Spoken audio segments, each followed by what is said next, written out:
Welcome back, ladies and gentlemen, boys and girls. This is Sub LBC here doing another video episode of What It Takes to Be a Grower.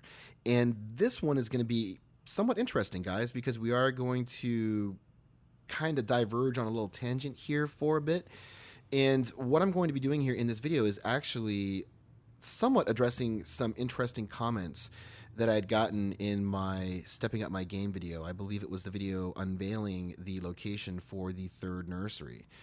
And this one was really interesting, guys, because it was the first time that I've ever been accused of, or I was, essentially being accused of being successful, not because of my work ethic, skills, and experience, but more because of my privilege, specifically my racial privilege and my quote unquote connections, whatever the fuck that means exactly.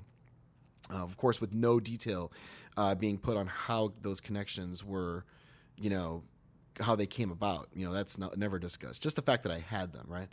But this person just said a lot of really crazy shit, and I want to, before I get into it, guys, I don't want to, turn this into a video like an ownage video, just talking shit and showcasing the ignorance and stupidity of another user for all of us to marvel at. It's just not really what I want to do anymore, and I don't think it's helpful. But it did actually get me thinking into something, that I think that we have to come face to face with as growers, and understanding how we are generally perceived, right? I mean, look, this whole What It Takes to Be a Grower series has been, pretty much diving into, I wouldn't say taboo subjects, but, we are definitely abandoning cultural Marxist political correctness type behavior with this series. We're basically pushing all that stuff aside and trying to look at the truth and the reality of the situation. And according to this person, working hard doesn't matter. I mean, this is literally verbatim. All of my success had very, very little to do with hard work. Had a lot more to do with the fact that I'm, white, even though this person has no idea what my racial background is. And also because of my, connections and stuff of that nature. He then went on to say that he's also in California, somewhere in the Bay, or I think, or, Northern California, and that he also does cloning. Complained at length about his inability to, sell clones, even though he says that he's using all of the quote unquote popular online outlets as they were. And that he also says that when he is able to sell clones to dispensaries, that he is routinely offered prices much lower than what I get for my clones. You know what I'm saying? So I guess that this person here is butthurt, because of some kind of inherent disadvantages that he believes that he has. And to be honest, guys, I can't comment on him any more than he should be commenting on me. He says that he has bomb-ass strains, and he says that he does good cloning, but I don't know if he's, harvesting mites. Of course, just like always, there's really no videos, and, there's nothing to back up any of the claims, so we really don't know who the fuck we're dealing with. But on this side of the fence, guys, everyone knows who we're dealing with. I've made all of my techniques very, very public. I also talk at length about my absolute dedication to the cause, my unwavering work ethic that has brought me to where I am today. And I don't think I've ever, even highlighted anything else other than those things. You work your fucking ass off. You learn how to deal with people. You step up your game in all avenues. It's not always just about growing. Like I've said many times, and especially with the whole clone thing, and since we're kind of on that subject, dealing with clones means you have to deal with growers. You have to deal with people. And I've made it no secret that, coming from the corporate world, where, I came from for many years, you do get used to dealing with people in close quarters. You start to understand the nature of politics as it exists in small communities like growers. And, you begin to understand how they think because you think the way they do. And then it's really just a matter of just meeting the needs of, your clientele. You know what they want and you give it to them. It's pretty fucking simple. And for whatever reason, this individual has not been giving people what they want. That's about as much as I can say. I don't know anything else, about what he does, and I don't personally care because I know that what he's saying is blatantly false. Because I don't think that anybody that watches my videos or anybody involved in the growing community at large, let's just take myself out of the equation, would get in front of a camera and say that hard work doesn't matter, and what matters most is to be the right skin color, to be able to speak a certain way, and to have these connections that just I don't know, come out of nowhere. I guess like you just get connections. Now, talking about connections, since we are going to talk about them, might as well. I'm going to bring up some things that I've talked about in the past about how I've built my connections, and these are probably things that this individual, he's basically been saying these fucking crazy things, is certainly not doing. I've always made it pretty much a point, that if you want to be successful in any business, you have to be willing to do the things that nobody else is willing to do. You just have to push the limit, man. This is highly competitive. The whole world is highly competitive, and even more so in the United States. And if you're just going to basically be another sheep in the herd, you're not going to make it if you want to be, a sole proprietor. You have to be above and beyond what the norm is if you want to be successful. And I took that pretty much straight to heart right out of the gates. When I was getting involved in the cloning game, I did have somewhat of an advantage in the sense that the DEA presence at the time was very hot against the dispensaries, specifically those that were dealing with live plants, and where others saw that kind of as an issue that pushed them out of that potential market. I looked at that as an opportunity. Okay, you want to go ahead and start pushing away cloners and make it more difficult for people to get clones, then that's the business I'm going into. It's just like Prohibition 101. There are many people who probably had the exact same line of thinking when alcohol was made illegal during the Prohibition era. The moment that shit became, illegal, everyone wants to be Nookie Thompson. You know what I'm saying? And that's exactly what I decided to do. But I didn't just sit at home and use, these so-called popular online methods for selling clones, because there really wasn't any when I was starting out. But what there was there were specific clone outlets out there that were doing that type of work. And one of them was very, very, very large. So large that they were selling hundreds and hundreds and hundreds of clones per day. And the specific strains that the people were looking for were tending to sell out. And those were the strains that we focused on mass producing. And then we would show up there at fucking 5 a.m, right when the sun's not even out yet. It's fucking dark out. We would get out there. And we would be waiting there for the people to show up because people desperately wanted to get these specific strains. They knew that they were going to sell out. And at the time, clones were selling between $10 to $12 with the Purple Kushes going for $20 per clone with a maximum buy of 72 units per person. And there were literally people sitting in line every day that would get there at 6 a.m. looking to buy the maximum. Okay, and there were many, many people in these lines. So it didn't take a fucking rocket scientist to know that at this time in the morning, there would literally be like thousands of dollars of opportunity just sitting there on the streets of Oaktown. And that's how this whole thing got started. There weren't popular online methods to market clones.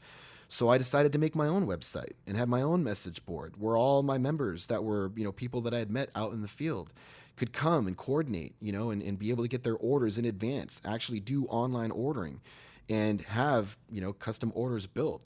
And we did well above and beyond the 72 limit.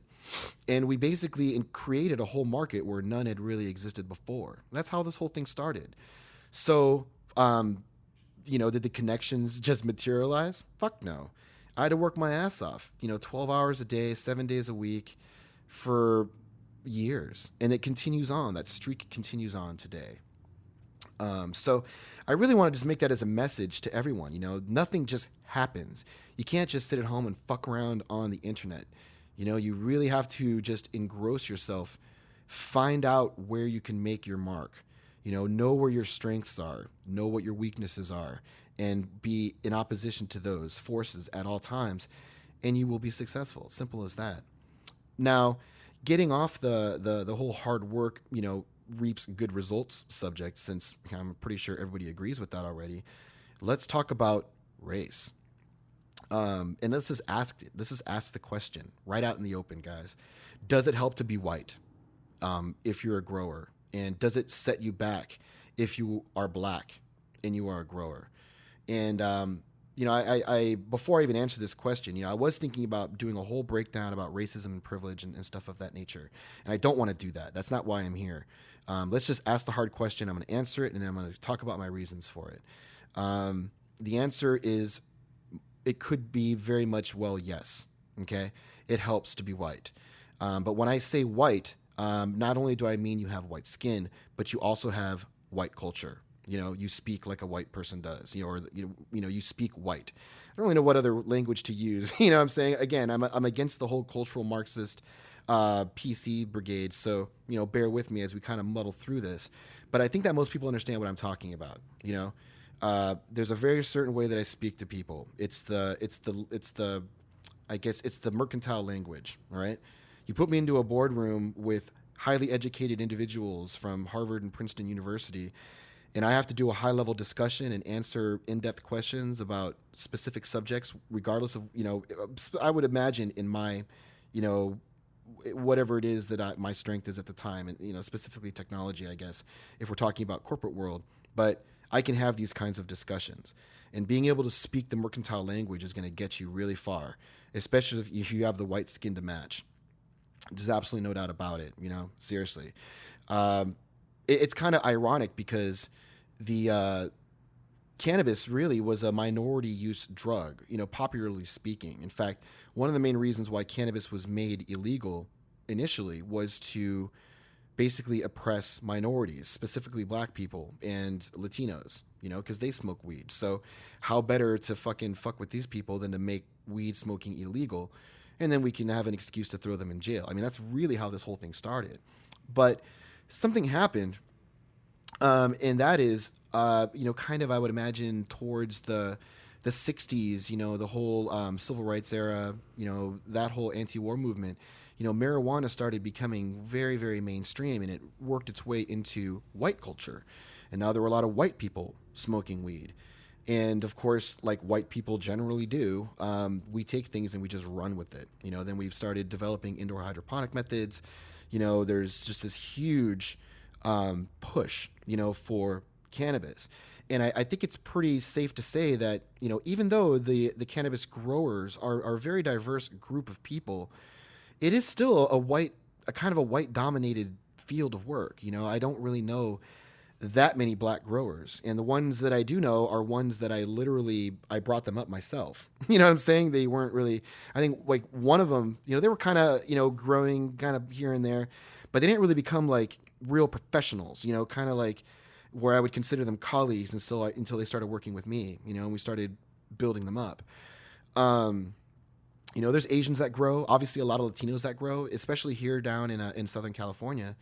But when I was working mostly in the Bay Area, and we had a lot of influx from, the Sacramento area, I mean, believe it or not, there are people coming in from areas that I thought were, generally clone friendly, because they have difficulty finding the volume, the numbers that we were able to provide.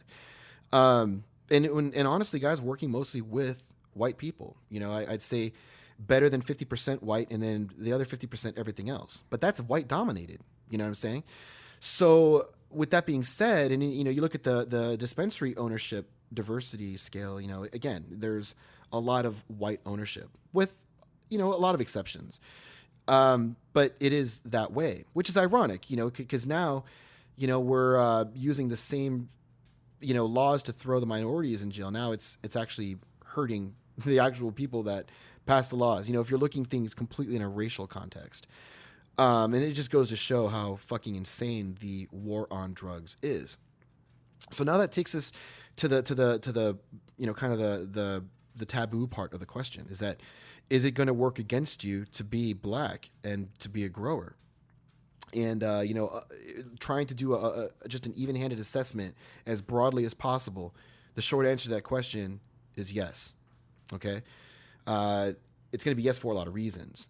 Number one is that it's pretty much no secret to everybody here, at least in the United States, that there is definitely the plight of the black man is tough. You know what I'm saying? As far as what black people deal with, forget about the reasons behind anything. Let's just look at the numbers.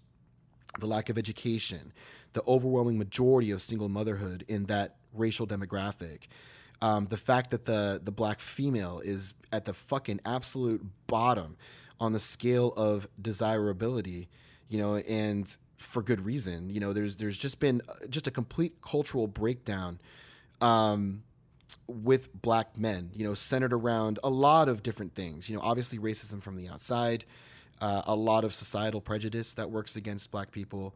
The women are just out of control. As far as you look at the black female, their net worth is like on average $5 or something like that. That's what every black woman, if you were to take all the money and divide it amongst all the black women, they each have $5. Okay. I mean, they are an economic zero. You know what I'm saying? And then, you look at the welfare dependents, the just, single motherhood all over the place. They have a lot of problems, the black community, at large, and it does hold them back. Now, I want to get off a little bit and discuss, really the way to overcome all of this. And the way that I think black people, black men, black women, whatever, in order to get around this is that, number one, is that they're going to have to understand the reasons for the racism and the reasons for the prejudice. Okay. And it's not that white people per se or non-black people hate you because of the color of your skin. They don't hate you because you're black. It's not that. Okay. And what I mean is, take an example like this, right? RG3. Okay. And Russell Wilson. Why not? We'll throw him in there as well. These are black men. I'd say that RG3 is a little blacker than Russell Wilson is. But, I think that they're popularly perceived as being, men of color. And, you take someone like RG3, right, who's very, very dark-skinned. But when he speaks the white man language. He speaks the mercantile language. He doesn't have the kind of like the urban, ghetto kind of slang, the complete misuse of the English language. He has masterful control over what he thinks and what he says. He's a very, very smart individual, well-educated, good background, Republican leanings, surprisingly, and he dates white women. But yet, there's I wouldn't say a large, but there's definitely a percentage of black people that identify with the black community at large who reject RG3 because of these things, right? They don't like him. They think he's a sellout, you know what I mean? Uncle Tom, bullshit kind of that. And this is really shocking. It should be eye-opening to everyone. Because this right here is the quintessential racism. This is where racism truly lies. It has nothing to do with the color of the skin or anything like that. I mean, I've been raised affluent white. I'm a white guy. Whatever.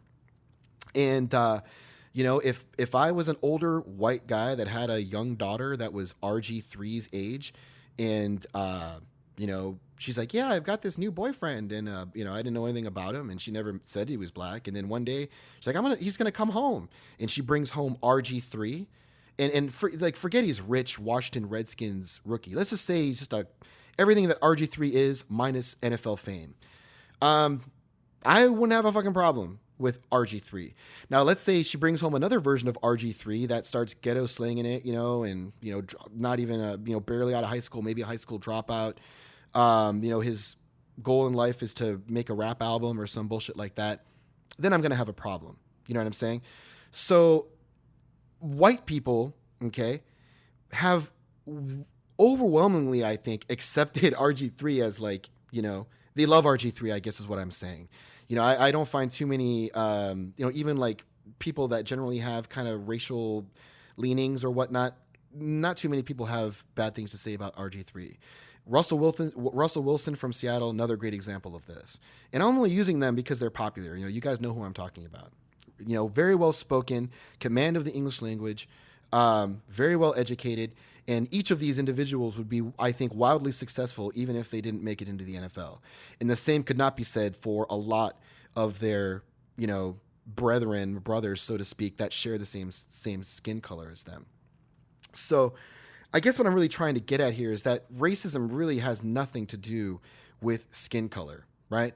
I mean, O.J. Simpson was a white man, okay? He decided to become a black man, when he's being thrown in jail, then he becomes a black man, in order to gain sympathy. But for all intents and purposes, he is a fucking white guy, all right? He has white friends. He had a white girlfriend. You know what I'm saying? He didn't associate with the black group. In fact, you just pull the color away from everything. You're really just talking about class here. The aristocracy, the educated, the well-off financially versus the poor, disillusioned, uneducated, disenfranchised. That is really where I think the racial divides are. Has nothing to do with color. But now that we've gotten all that bullshit out of the way, how do we fucking overcome it?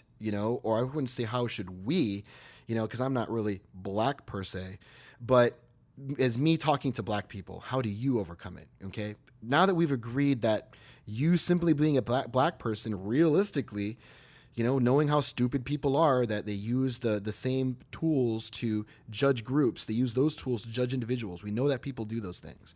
So how do we overcome that? How do you overcome that? I'm sorry, guys.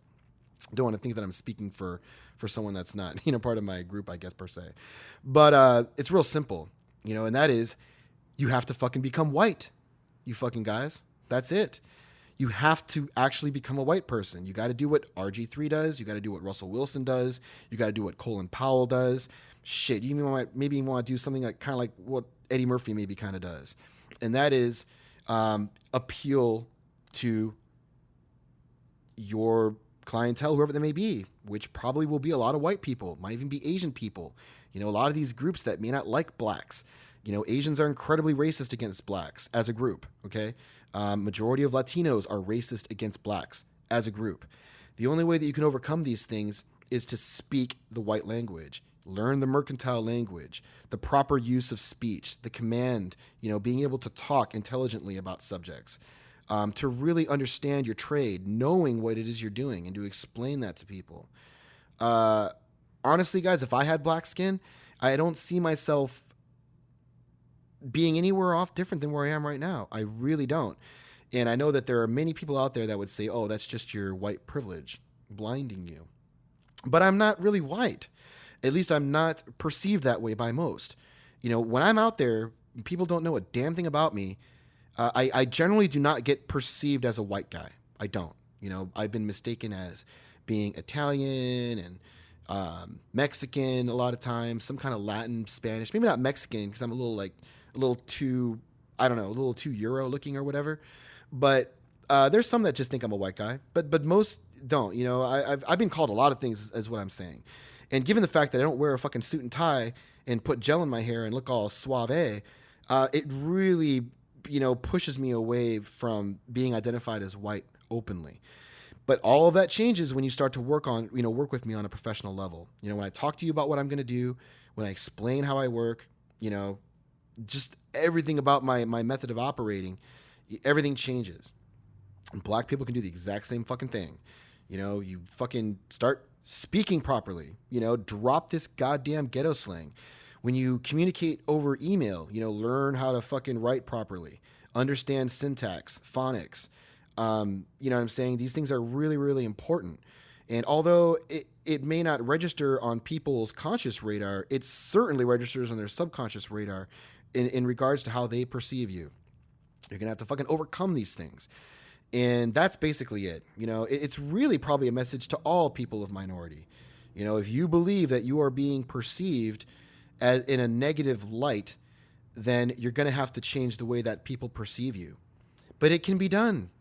White people, white people might call me stupid for saying this, but white people as a group are the least racist individuals as a group. If you look at white people, racism, fuck, man. No, everyone else has them beat. Black people as a group, way more racist, than any other group. except for maybe like Asians and Latinos. Latinos, I'll tell you guys, as a group, they really are racist. They're racist against other Latinos. I've heard some shit said from Mexicans and Salvadorians. Mexicans versus American Mexicans. You're not real Mexicans. Fucking soccer player Mexicans. All kinds of bullshit racism going on against each other. And then, of course, they deflect it towards blacks. Hardcore. Asians, as a group, incredibly racist, especially against blacks and whites, especially Japanese. I've got a lot of firsthand experience with this. I literally can go down the entire race, list. And at the least racism, we start hitting the white cultures. Okay. So with that being said, understand that, you really are dealing with the group that it's very easy for you to make them colorblind, and you might be able to say that I'm basically trying to promote, a whitening and whatnot of your culture. And maybe, but personally, I don't give a fuck about your culture. I don't give a fuck about my own culture. I'm only really concerned with my success as a grower.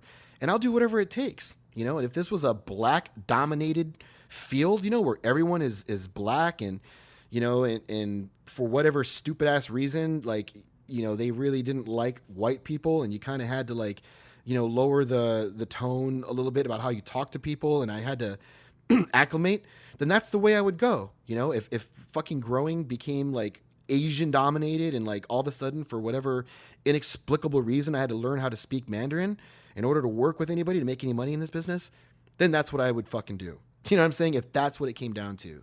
I think that what I'm saying is here, guys, is that, throughout my entire growing career, I've always bended backwards, to do whatever it took to take control of my clientele, to grow my business, until it no longer became profitable to do so. That's where I draw the line. I will basically do anything until it no longer becomes profitable for me to bend backwards anymore. That's where I have to draw the line. And honestly, guys, I'm probably bending a lot more backwards than I have to. I could probably very much, if I wanted to, start charging more money for things and, being a little bit more of an asshole about things. But, the thing is that I built a huge client base, because I've dealt with people honorably. You know what I mean? And when I say I'm going to do something, I generally do it. I mean, mistakes are made, but I can generally, make up for them, in most cases. Everyone, no one's perfect in this business, but we definitely work to do the best that we can. And ultimately, if you want to be successful in this business, you're going to have to put aside the whole victim fucking mentality of, success is only due to privilege and hard work has nothing to do with anything, because it's fucking ridiculous. You do whatever you have to do to win. This is a dog eat dog world, and we all have to survive. We're going to have to dump the whole Marxist political correctness ideology, focus on the reality of the situation, collect the facts on the ground, and act accordingly. So pretty much all I got to say here in this video.